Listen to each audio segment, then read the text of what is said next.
Welcome everyone to a new episode of the eSports Boom podcast, your weekly eSports business news wrap-up and commentary. I'm joined as always by Anton Ferraro. Anton, how are you? I'm doing very good.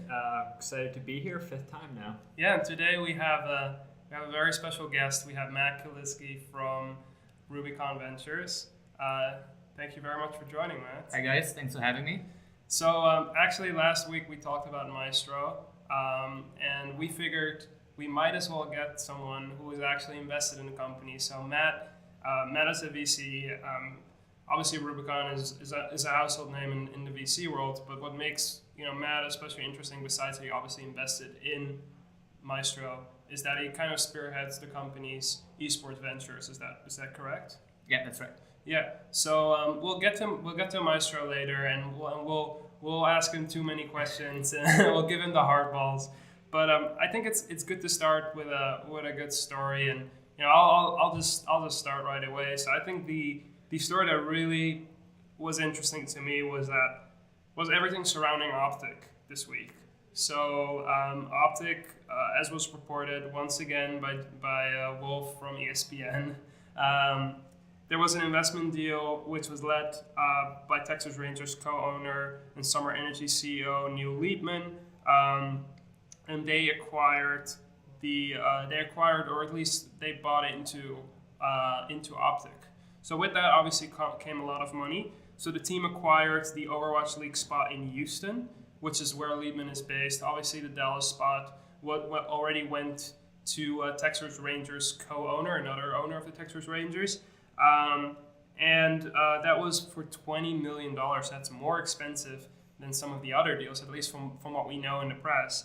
And Cheney actually hired former PvP writer James Chen to recruit personnel for Optic's League of Legends team, because Optic is actually going to make a bid for the LCS, or they have made a bid.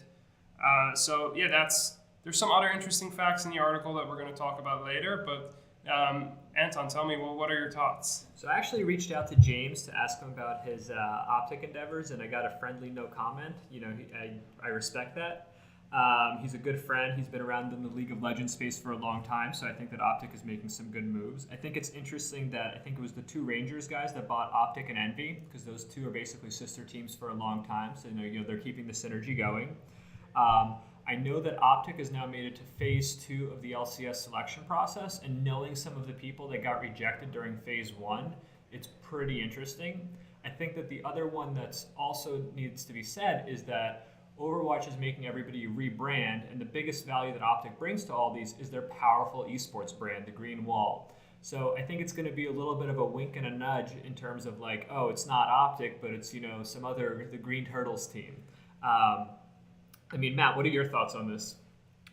Well, I continue to think that it makes sense for team owners and stadium owners to invest into teams, but from where I sit on the VC side, I just don't see it as the right use of capital. But I do see, those teams that have those assets in place and they have the infrastructure. I think that's great. I just don't know if the value of a Houston franchise is worth the $20 million compared to some of the other markets in the U.S. I think when it comes to the Texas market, Dallas is the best. I mean, we talked about this, I think, a couple of weeks ago about how Dallas has a large history in esports. Not only in esports, I was actually just talking with some people from the retro gaming community.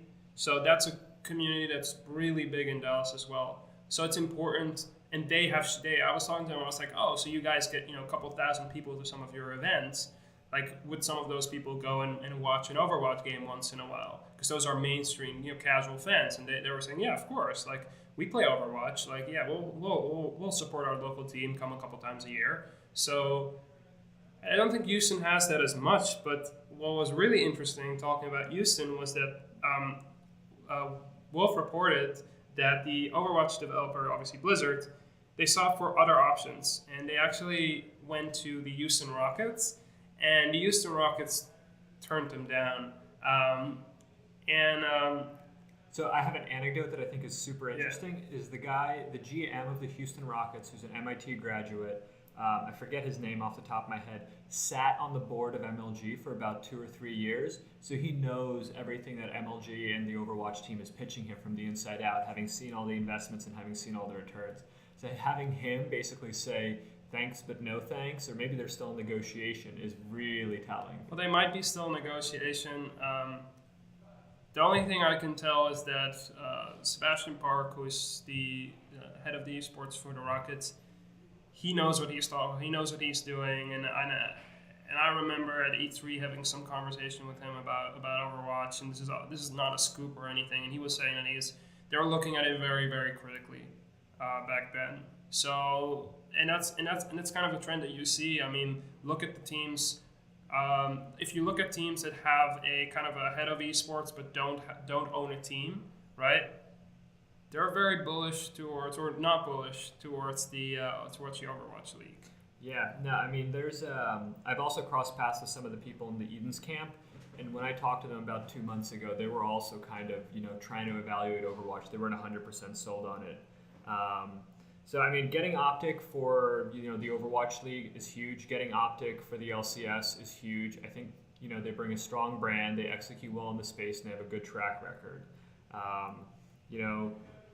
All these fees, they're scheduled to be paid over time. I'm sure that there's clawback provisions in them. I think that 20 million is a nice round number that looks great in the press.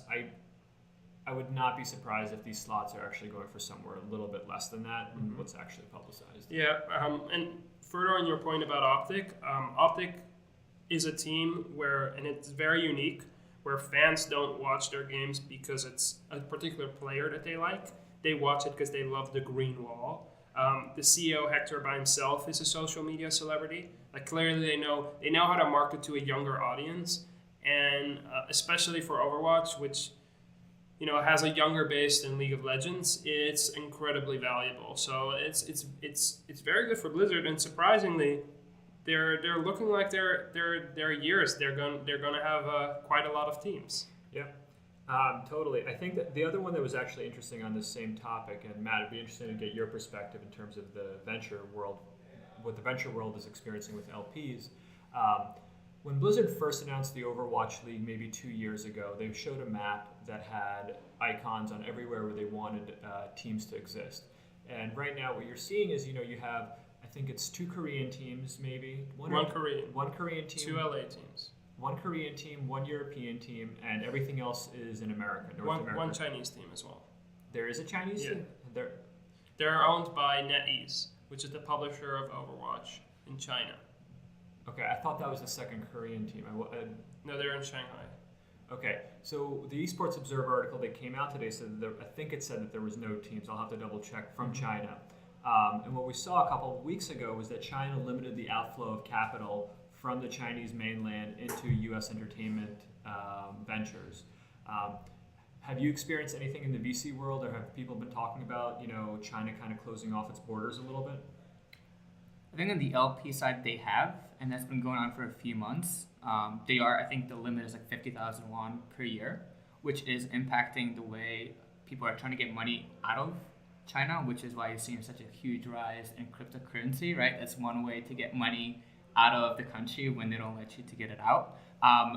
We have seen a slowdown, so we do have some Asian or Chinese LPs in our fund, but we do see a lot of very active Chinese-based or VC funds that have Chinese capital that are very active in that space, investing into esports-related technology startups, but also into teams. But I do think that controlling aspect of the Chinese government has really slowed down, and I think what happened with the AMC buyout has also impacted negatively how much capital is going into the entertainment space. But it might just be that Overwatch is not that popular in China. No, do you know Matt, do you know if in the US, I think Overwatch is sold as a product, and in China, most of the games are free to play. Do we know if it's a free title in China? I do not know that. If I would guess, I know it's NetEase is the publisher, and it's not Tencent. Tencent is doing free to play. I think there's a barrier to entry there. I think you need to put down some money at least for Overwatch. No, and that would definitely slow down their progress in that market. So I think we've kind of beaten the Overwatch topic to death, and I'd like to move on to my most interesting stories. I think that whenever you have a major launch in the esports world, there's a lot of fanfare, but it's also important to kind of look at the failures along the way, or the hiccups, just to learn from them. One of my favorite comments that I ever heard about esports is that the esports grave is nameless. So, in an effort to remedy that, let's take a look at Boomeo. Boomeo was a WME IMG backed effort that was basically a training platform for Counter-Strike. The team that was previously at WME IMG, one of the verticals that they were really going after was education. So they had things like the IMG Esports Academy, they had things like Boomeo, which at this point, from what I'm told, have been shut down. I've heard that the expenditure on WME's side was in the high seven figures. And coming from a world where I tried to build a tech product at a streaming platform, I think it's very hard to do so in an environment where there's multiple stakeholders. When you're trying to build something like Boomeo, your company needs to be fully focused on it. And it's when you're competing for resources within a larger organization and you're working with staff that doesn't 100% specialize in it, it's kind of hard to succeed. I think Simon from the WME IMG team said that they're going to pivot out and develop it on their own. So props for them for keeping going. Not really surprised to see it happen. Kind of a little upset that WME IMG's experience in the esports space has been lukewarm. But yeah, I'm interested on your thoughts. What do you guys think? So Matt, we'll get to your thoughts in a second. So I think it's particularly interesting from you, especially knowing that WME IMG is kind of being more of a VC kind of role. Mm-hmm. So I would love to hear what you think. Yeah, so I think WME IMG, is quite interesting because they both have, this agency. They had this esports vertical, but they also have a dedicated WME Ventures, which does a lot of investments in esports, AR, VR, and frontier technology. So they obviously were full into this. The issue is, whenever we work with brands or agencies, and Mo, like you were saying, when they bring in people that don't have the particular talents or expertise to build a tech product, which is completely different than coming up with a marketing strategy, building a product roadmap, getting the funding, getting the initial testing is much more difficult than a lot of people think. So you hate to see a startup fail, but it's, you can kind of see the forest through the trees when you see somebody trying to create a platform internally. And just to use another analogy, I think WME IMG is a warship, right? So they pick a location and then they go slowly to that location, and they have so much power that it's really difficult for anyone to stop them. But if you're a startup, especially in a place as vibrant as the esports world, you need a jet ski, right?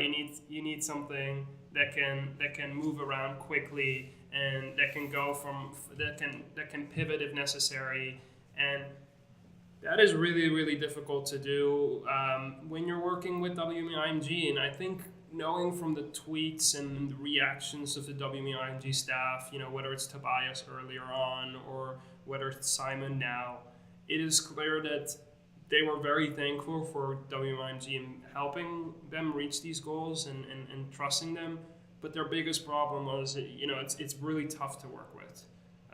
They're not flexible enough, and they can't be flexible enough. Absolutely. So I think this is also a great segue into Matt's area of expertise. So, Maurice, I'm going to pass this off to you. Let's interrogate Matt about Maestro. Yeah. So I think we have a very good partnership here with Anton and I, because Anton has a lot of production and tech experience. I do not. So I will ask the basic questions. Maybe one or two hard balls, and then Anton will hit it with some more technical questions. But just to be honest, obviously we're extremely happy and excited that Matt's here, and we're excited about Maestro as well, and that's why we wanted to have you on to learn more about the product. So first of all, it's the obvious question. So can you explain to our audience, what is Maestro? Sure. Maestro is a white label solution that enables publishers and enterprise streamers to host their own content at their own website and then also distribute it through other platforms, but it's meant to be a way to better engage with, analyze, and monetize your viewers, and through different overlays, the different quests.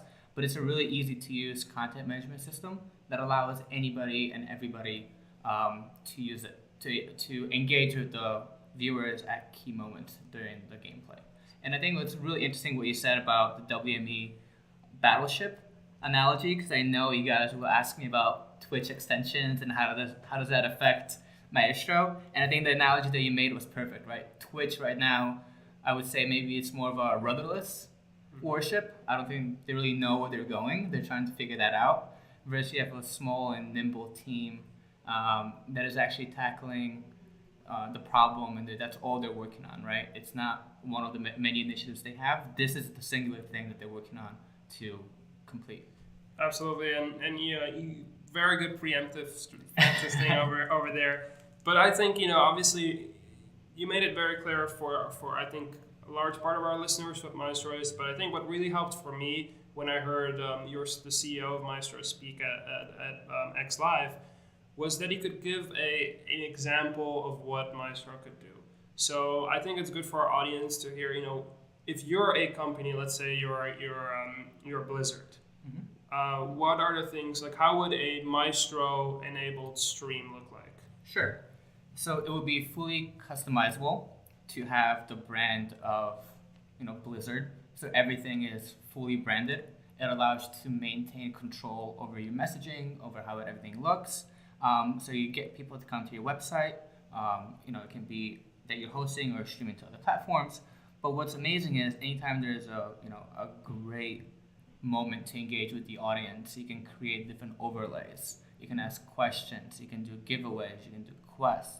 So it's all about engaging and getting you to know your viewers better, but also giving them something in return, right? You can give away. You can have any kind of other ways. But what's really amazing is they can also engage them with buying decisions. So if there's a great move or a great headshot, all of a sudden you can enable commerce that's built on top of the platform. And whereas Twitch extensions doesn't really have a monetization option now, with Maestro, they allow you to control the entire experience. So you're actually controlling everything from beginning to end, and you get to keep much more of what you're doing. And I think that enables the publishers and enterprise streamers to do much more because they get to have that data. They get to keep majority of that, and they decide how they want to brand it. Yeah, and I think the Twitch extensions, when it comes to monetization, they're limited.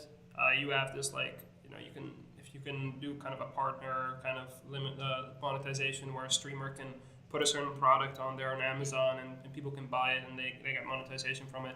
But what's really interesting, especially when we're looking at franchising leagues and organizations in eSports, is let's say we're having the Overwatch League as an example, and NRG, one of their players, has an incredible headshot, like you said before. They can right away say, like, click here for this player's customizable skin that they have in the game, and right away, I mean, how many, if you're a fan and you're watching and you don't have that, let's say there are 100,000 people watching, and let's say you got a 2% conversion rate, that's great. No, and I think the other thing that gaming publishers are starting to become wary of is their first experience with platforms affecting their bottom line was Steam, where if you wanted to distribute your game on Steam, Steam would take a 25% cut of their revenues. What now they're seeing is that Amazon is moving into this territory with trying to distribute titles via Twitch streaming. It's great, if you're reaching customers that you previously didn't have, but it becomes scary when that turns into your primary distribution method. And I think what Maestro kind of does, or what the goal is to kind of give some of that power back to the publishers through a white label service that's not necessarily going to be a situation where a platform eats the world. So I definitely see the niche that Maestro seeks to fill. Yeah, I would say it's a little bit more than a niche. My big bet is that we'll continue to see the unbundling of video, similar to how we see unbundling of consumer product groups or retails, or any big conglomerate, because the platforms right now are essentially just the middleman. They don't really they don't share any data with the publishers, they don't provide any analytics to the brands. Either they don't want to, but mostly they don't have incentives, right? Because what does Twitch, Facebook, and YouTube want? They want more people to spend more time on their own platforms. And at the end of the day, if the eyeballs are following the players and the teams and the leagues, the publishers should be able to have more control over that because they're the ones whose IP is driving traffic. So, Maestro really enables them to have access to better understand their viewers, their fans, which will allow them to create a much more personalized experience. But at the end of the day, this is a business, and you need to have sustainable revenues in order to make sure that this is an evolving and enduring industry. I mean, absolutely. So I had some questions for Matt, and I think we covered. I'm ready. I really appreciate him coming. So this is coming from the background of having attempted to run a platform where the model was to buy content. A lot of these premium content creators, one of their big revenue streams was selling the broadcast rights to platforms, to TV stations. Premium content creators that are using Maestro have traditionally generated a lot of revenue from selling broadcast rights. Over the past decade, what you've seen are platforms like YouTube and Twitch decimate this revenue stream with their efforts to reduce multi-homing. Multi-homing is basically a user's ability to successfully navigate from platform to platform. What we saw happen most recently was with ECS migrating away from Twitch to YouTube and losing something like 75% of their viewership. At that point, that becomes incredibly painful for them because the reach that they promised to their existing sponsors, they're simply not able to attain. Matt, in your blog, you said that one of Maestro's strengths is to empower content creators with platform-agnostic streaming. So my question is, how can Maestro assist content creators in migrations between platforms in a way that will see a larger portion of their viewing audience stick around? It's a tough question. I don't think it has to be an either or, right? I think you can have a situation where it's a hybrid to begin with because it will take time to get viewers and publishers to be comfortable with this. Maestro's technology is injected into the stream so it can still be distributed to Facebook, through YouTube, through Twitch. But at the end of the day, I think right now we're much more about being customer-centric, right? A lot of the 2.0 technologies that are coming out now that were first around the early 2000s are trying to focus on designing a better user experience. And when you're a publisher, you're a streamer, you're also a client of those large platforms. And if you look at Twitch extensions, right, each one of them is a point solution, right? So they came out with, I think it was 20 extensions to begin with, but you can only run 4 of them, right? So if you're a streamer and you have to manage, 4 different things as well as play the game, you don't really have control over that. But if you have a whole platform from beginning to end that allows you to control that experience, to collect that data, but also distribute that video stream to wherever your fans are. But I think over time, more publishers will want to have that control. So I think it's a hybrid approach to begin with. But my long-term goal is to get as many people, personally, is to get as many people away from Twitch as possible. I think there are a lot of people trying to do that. I think that to your comment, one of the biggest ones that came out and said that they're taking on Twitch this week is Facebook with their 1 billion, I think it was what did they say, 1 billion? Why am I thinking 1 billion? I don't think it's a billion, but they basically said one of the core of their messaging, which they kind of explicitly said in an interview, was that they're all in on esports. That they're seeing the value of it and they're not afraid to use their war chest. Their war chest to take on people like Twitch. We saw that obviously with the Paladins League, and it's really interesting because it's a up and coming esports title. It has a lot of potential. It's free to play, so it's good in the Chinese market, and it's good in general. It has some very solid viewership. But they're not only doing that, they're also right away putting up a weekly Paladin show. Yeah. So that shows that they're willing, if you would do this on Twitch, if Twitch would somehow buy the rights to the Paladins League, they wouldn't then put some money behind it and say like, oh, we're going to do a weekly, highly produced show. No, and I think with, more of these platforms pivoting between media companies and platforms and pivoting now more closely to media companies, the war chests that are now accessible through Maestro, they're becoming much more lucrative. So I definitely see the opportunity as these platforms battle each other out for content that, content creators need somebody on their side to help facilitate these moves and these migrations and capture the. Sure, but the other end of the spectrum is the large brands and advertisers that want to get exposure into this space. Currently, they don't have the technology or the analytics to be able to deploy significant money into this space. So everything they're doing now is coming out of their experimental budgets. Absolutely. Right? I haven't heard any brand investments in the space above 6 figures. Yeah, that's because they don't have the analytics that they're used to, right? Large brands are used to ROIs, right? They want numbers. They need to see data to be able to understand how they can deploy and measure the success of their campaigns. But none of the major platforms have the incentive to share that data, right? They do not know. That's where Maestro comes in, right? So it's much more than just hosting your own stream. It's about generating the data and analytics to arm the big brands and the large advertisers to be able to deploy more money into the system, right? Yeah. Because they need to. Yeah. I mean, I really hope Maestro is able to do this, because I personally think it's ridiculous that when we're looking at some of the activations that I was part of in the traditional sports world, they have metrics for everything. And, whether it is having a banner up in a stadium where like they know, or they a lot of these metrics are BS. Like they say like, oh, there are 20,000 people walking past, and it's kind of a estimation. They don't really know it for sure, but they give a direct ROI. How precise that is the question, but they at least do it. And when it comes to esports, you would think this is a digital native sport, or genre of sports. So you would think that it should be really easy, and this should be our strength. But unfortunately, it's not only not our strength, it's actually one of our biggest weaknesses that's holding us back from advertisers. And I applaud anyone who is trying to at least tackle this problem.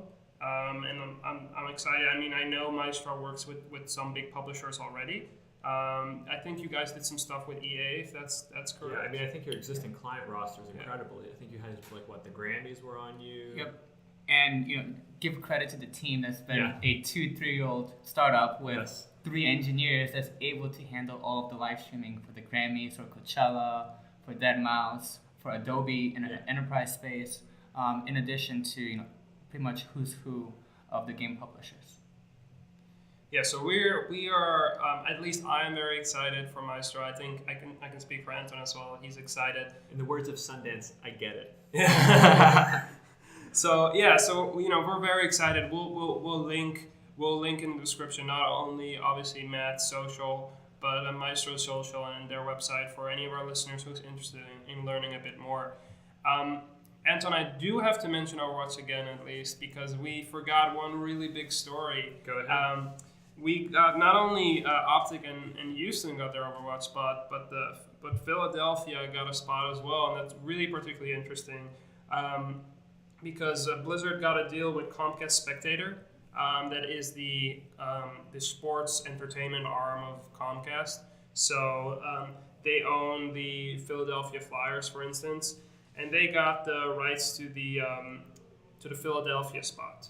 So that was really, really interesting, partially for me because I think that the Comcast they own the Philadelphia Flyers, so they have a space, which is a tremendous advantage because as the teams are moving away from LA in season 2 or season 3, they all will need to have home bases, and this will take away a lot of cost.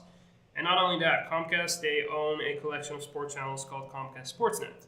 So, they have places to distribute content.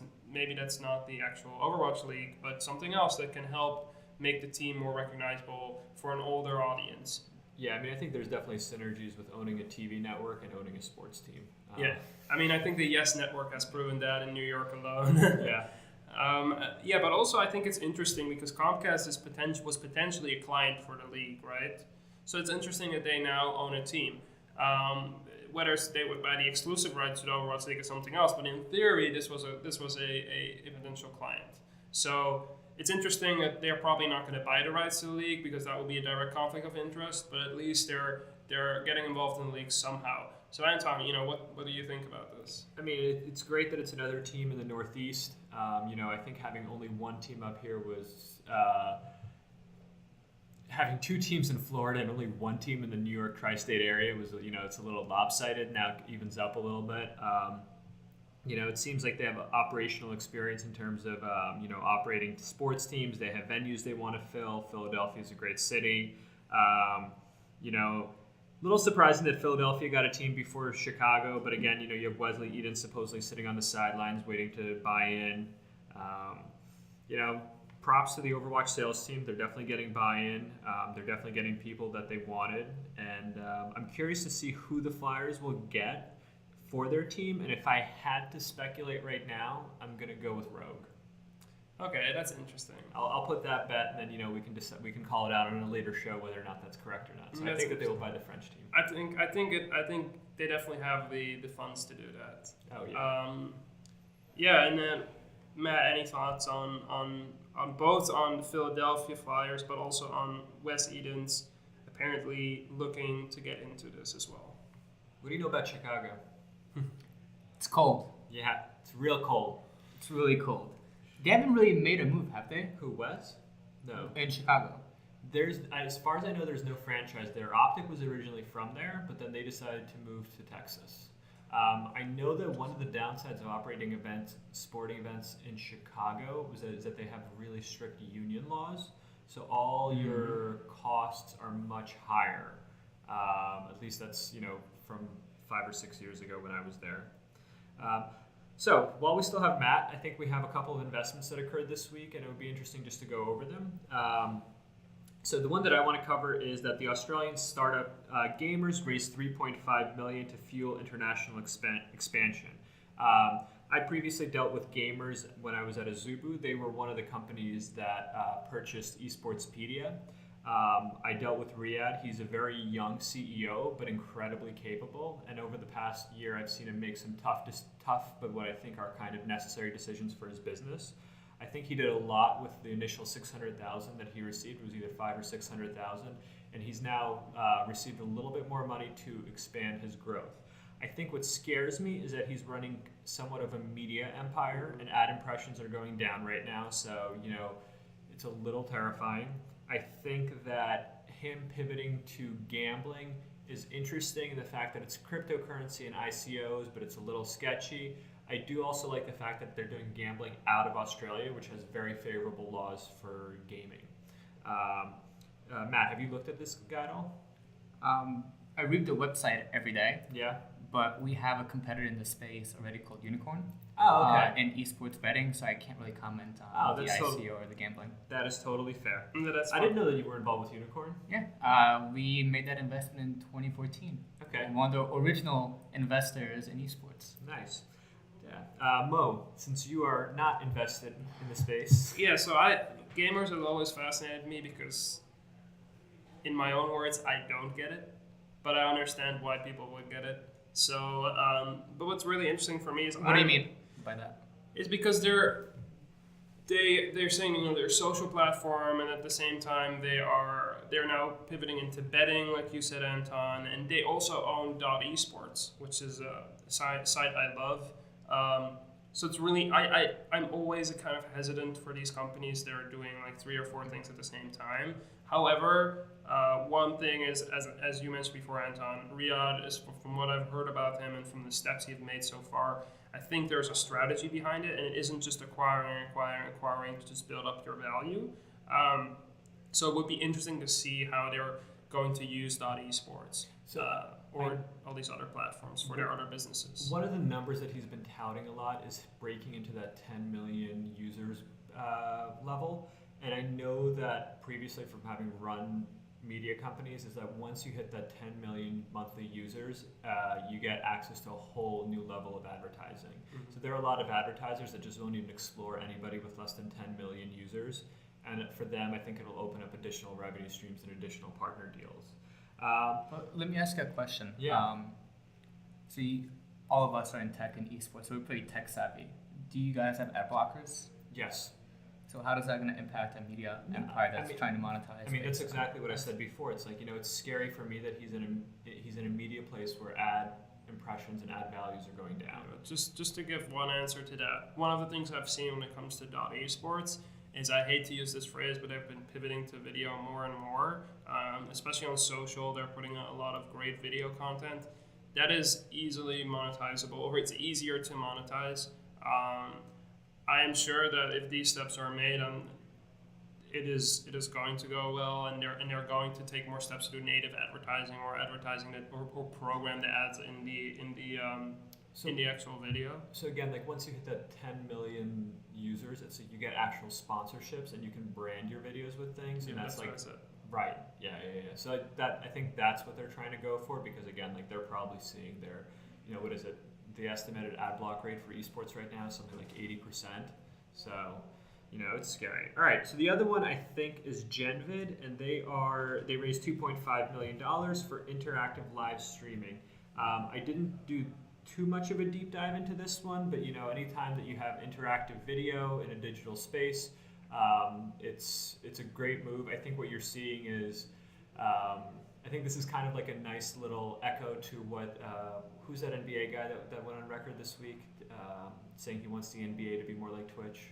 Adam Silver, the commissioner of the NBA. Yeah, that guy. No, so I think what you're seeing is it's like esports innovates video much faster than traditional sports, and any moves in that direction I think are going to bear fruit. Yeah, and one thing about that, I think it's great what Genvid is doing. I mean, they created a developers toolkit, which enables publishers and developers to make their own titles more viewable and more accessible for people. That is great. It's kind of a smart approach to it, because because a lot of these kind of streaming platforms, after the stream is done, they try ways to make it better. Where Genvid is like, no, we're actually going to work with the publishers, especially for up and coming publishers, to make, when they're developing their games or when they're working on updates and patch, to use our technology to make it more interesting. So it's kind of a B2B product, which is always interesting. Matt, what do you think? No, I love both Jacob and Chris are absolutely fantastic. They build a great company, and essentially what they do is they've created technology that enables them to recreate the map in real time in 3D. So all of a sudden, anything is clickable. So you can click on a character to see all his stats, his kills, what weapons he's using. But because it's so interactive and because it's in stream, it allows them to come up with incredible new ways to monetize through microtransactions, through placing ads directly in games. And I think one of the things that's very particular about this industry is that you have to be very careful with how you advertise. You can't beat people over the head with just flash banners or banners, but if you can incorporate it into a game where it seems natural, people will be open to it. They want to support the streamers and the games, and that's what these guys are working towards. No, absolutely. And it's great because it's also New York based, so it's always great to have a New York based esports company doing great things. Oh yeah, absolutely. It's to our conversation, I think E-League, with all the surface area they're trying to create for their sponsors, they'll be all over this one probably by next week. Yeah. And talk about when we're talking about ad blockers and talking about the changing demographics and talking about Adam Silver and how he wants his games to be more like Twitch, he said. So one of the things that was really interesting is that Limelight Networks, they had a survey about U.S. males or U.S. males and females, but they found out that U.S. males between 18 to 24 prefer watching esports over traditional sports or TV shows. So I'll have one caveat. Is I actually reached out directly to Limelight Networks, and I asked them if when they were looking at esports, if they included video game content creators, like let's say, Are we allowed to say PewDiePie this week? Well, that's the one that popped into my head, but then you're always like, oh yeah, like PewDiePie or like Dr. Disrespect on Twitch. So people that are working with gaming but are not directly related to esports. And they haven't reached out back to me. I sent them a message this morning. But I think this is interesting, regardless how exact this survey is. It's interesting to see that you see the trend of all these surveys to get more and more people are interested in esports. And that's really happy for me, because that means that it has to become clearer and clearer to advertisers because they're looking at things like this. No, I think, I did see Old Man Scoots on Twitter saying that all the questions were heavily biased towards esports. So I think, it was one of those surveys where to some degree they were looking for that answer. Maybe not looking for it, but they didn't optimize too clearly. It's we know esports is growing. Matt and Maestro are gonna figure out exactly how quickly they're growing. So, Yeah, and I think it reads back to the point that this shift is coming. It's not going to be a 100% shift. Traditional sports is going to keep on being huge. But the one thing that esports is ridiculously behind at is in monetization. So as you see the audience shift, you will not see the money shift as much until you get to the point where it's easier to monetize. And that is still the biggest issue. So to put it this way, CMO of a large brand told me that most brands are tiers behind what we're doing, and their agencies are between 18 to 24 months behind them. So what you're basically saying is that somewhere around 36 months, we're going to have another upwards curve? That's when most of the agencies and the buying planners will probably wrap their heads around what's going on. It's interesting. I can to that point. I know there's one of the top agencies in the country and in the world. An agency that's probably as big as WMG. They're only now doing some more extensive research into esports. So that says a lot, and I don't think that's a good thing for the agencies, but it gives a lot of opportunity to people that know about the space to help out. Yeah, maybe these 20 millions and tens of millions of dollars that are being invested into these pro teams, they're reading all this information. They're seeing, okay, yeah, the boom is, it's going to start occurring in 18 months to 36 months. And then, what is it? Mark Cuban was the one who went on record and said that the NFL is going to fall apart. I think it was like in 2014, he went on record and said, hogs get slaughtered and the NFL right now is too big. I think what you're starting to see that on the edges is, with the Rams, it was like a week ago with the NFL season starting, they had something like 25% capacity filled in their stadium. Yeah, and this is, and just with the NFL, like we can go on this rant, but the NFL, they've been overvalued for the past 5-6 years.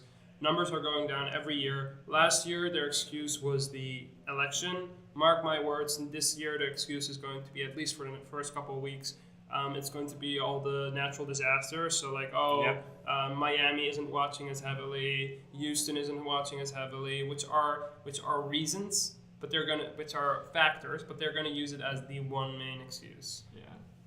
Now, so I think we covered a bunch of different investments. There were definitely other ones that we could have done a deeper dive. I think State Space, I think, just got around. They're a New York-based company. They're basically creating drills for esports. So the idea is, it's like if you want to learn how to play against Genji, they'll put you in a simulation against Genji. I think they're distributing over Steam. I think it's great. We met the guy Jay from there. He's an NYU graduate, a PhD.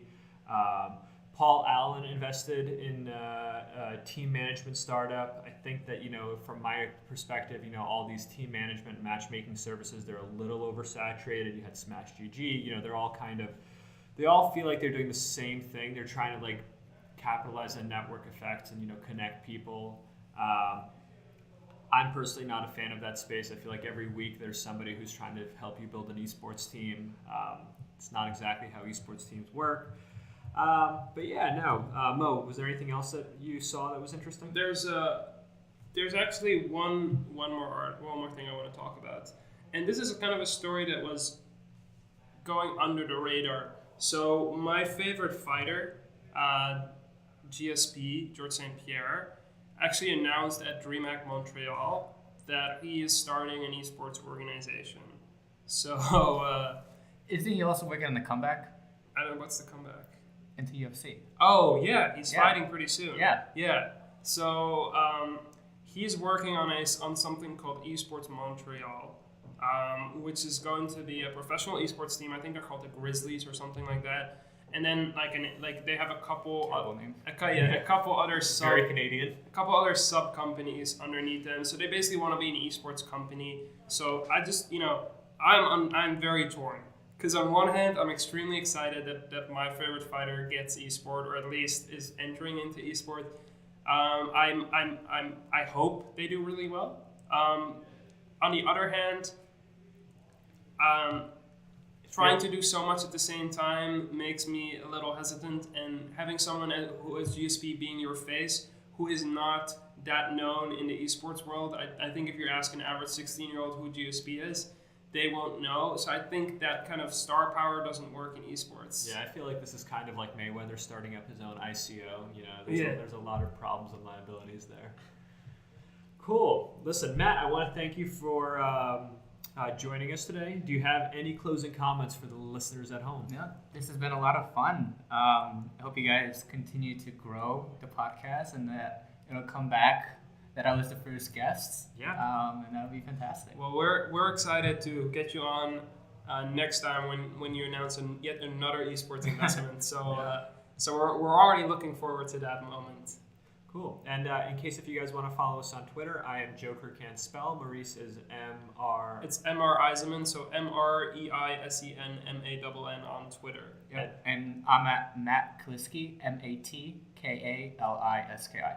Cool. And I'll link that in the description. Guys, this has been Esports Boom Episode 5. Stay tuned for next week's episode.